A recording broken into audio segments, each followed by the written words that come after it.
izisu zezezidlo nezidlo zezezisu. Enye Nkosi yam wona kwasendalweni wayigalela enye. Sintona Nkosi isisu ngaphandle kokutya. Kuyintoni ke phofu khona ukutya ngaphandle kwesisu? Kuba noSolfefe enye wayigalela enye. Wenza Nkosi kwakhe interdependent relationship phakathi kwesisu nokutya. Sikela Nkosi okukutya, usikela Nkosi nee-channels ozawuhamba kwehle ngazo. Usikela Nkosi nendawo zohlala kuthi zava kuyo.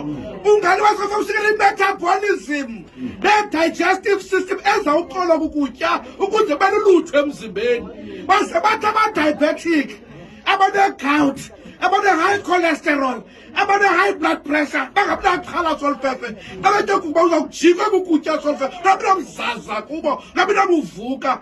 Oh Nkosi yam, siyacela Solfefe, ulungise ii-taste buds zethu, ukuze into ayiphoste umpheki, singabina kuyibona thina, ngabina kuyidetecta Thixo lamandla. Siyacela Nkosi izinto singazibangi, siyabona unakuzenza zonke izinto. Ngalo wasifuna uyawuvuma uYesu Kristu Nkosi yethu. Amen.